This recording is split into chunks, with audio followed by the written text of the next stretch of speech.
بسم الله الرحمن الرحيم.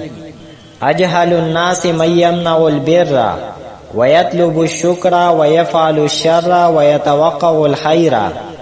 اجهل الناس پټولو خلقو کې د ټولو نزيات جاهل انسان من آسوک دی یمنع البر چې نیکی منع کوي ويطلب الشکر او د شکر طلب کوي ويفعل الشر او بد کار کوي ويتوقع الخير او د خیر توقع او امید کوي.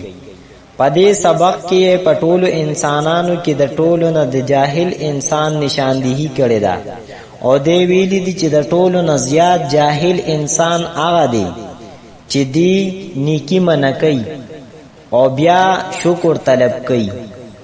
نیکی منع کی او بیا د امید چې خلق به زما شکر ادا کی او بد کار وکي او بیا توقع داوي چې ما ته به خیر را رسی.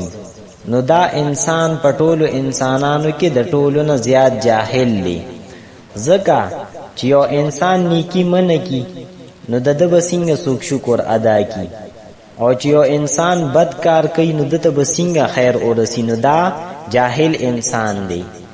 اجهل الناس من يمنع البر ويطلب الشكر ويفعل الشر ويتوقع الخير. د دې لغوي تحقیق داسې دی چې اجهلو دا صيغه د اسم تبذیل لا واحد مذکر او دا راضی د سمعای اسماء باب نه جهله یجهلو جهلنی مصدر راضی معنی د نه پویدل. اجهلو دا واحد دی د دې جمع راضی جهلا. الناس دا الناس په اصل کې اناسونو نو په اول کې چې کوم حمزه دا غم د تخفیف په عرض باندې حذف کړو دای په ایواز کې بشورو کې الف لام رولو. اوس چې الف لام رولو نو په اخر کې چې کوم تنوین او هغه د الف لام د وجه نه وګرځید او الناس شو. یمنعو دا د فعل مضارع واحد مذکر غایب صيغه ده نو دا راضی د فتح یفتحو باب نه منعا یمنعو منعانی مصدر راضی معنی د منی کول. البر دا اسم دی د دې معنی د نیکی او خیرات او عطیه معنی د دې راضی. یطلبو دا د فعل مضارع واحد مذکر غایب صيغه ده دا راضی د نصر ینصرو باب نه طلب یطلبو طلبنی مصدر راضی معنی د طلب کول. الشکر دا راضی د نصر ینصرو باب نه شکر یشکرو شکرنی مصدر راضی معنی د شکر ادا کول. یفعل دا د فعل مضارع واحد مذکر غایب صيغه ده دا راضی د فتح یفتحو باب نه فعلا یفعلو فعلن او فعلن دا دوانه مصادر راضی معنی د کار کول. الشر دا راضی د نصر ینصرو باب نه شر یشرو شرنی مصدر راضی معنی د بد کار کول. یتوقع دا د فعل مضارع واحد مذکر غایب صيغه ده او دا راضی د باب تفاعل نه توقع یتوقع توقعانی مصدر راضی معنی د امید ساتل.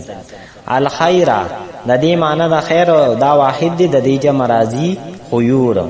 اجهل الناس من يمنع البر ويطلب الشكر ويفعل الشر ويتوقع الخير. د دې ترکیب داسې دی چې اجهل مضاف الناس مضاف الیه مضاف سره د مضاف الیه نه دا مبتدا من اسم موصول یمنع او فعل پدی کی هو ضمیر مستتر هغه د دې فاعل. البر مفعول به فعل سره د خپل فاعل مفعول به نه دا جمله فعلیه خبریه معطوف علیه و حرف عطف یطلب فعل پدی کی هو ضمیر مستتر هغه د دې فاعل. الشکر مفعول به فعل سره د خپل فاعل مفعول به نه دا جمله فعلیه دا معطوف اول شو و حرف عطف یفعل فعل پدی کی هو ضمیر مستتر هغه د دې فاعل. الشر مفعول به فعل سره د خپل فاعل مفعول به نه دا جمله فعلیه دا معطوف ثانی شو و حرف عطف یتوقع فعل پدی کی هو ضمیر مستتر هغه د دې فاعل. الخير مفعول به فعل سره د خپل فاعل او مفعول به نه دا جمله فعلیه دا معطوف ثالث شو.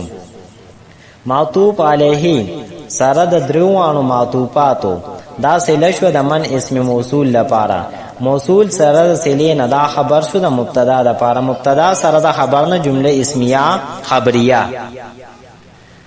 الدال علی الخير كفاعله الدال خودن کی علی الخير د نیک کار کفاعله پشانتی د کار کوون کی دی پدې سبق کې د نیکه طرف ته د رهنمایي کوونکی شان او مقام بیان کړی دی او دی ویلي دي چې کوم انسان د نیکه طرف ته رهنمایي کوي او خلکو ته د نیکه طرف ته لار خي نو دا د سړي چې گویا کې د دغه نیکی کوونکی دی نو الله پاک بدته دومره ثواب ورکي څومره چې کس کار کړی وي دا هغه په برابر به الله پاک دته ثواب ورکي نو الله پاک دې موږ له توفیق راکړي چې موږ خلکو ته د نیکو کارونو طرف ته رهنمایي وکړو الدال علی الخير کفاعله د دې لغوي تحقیق داسې دی چې الدال دا د اسم فاعل صيغه ده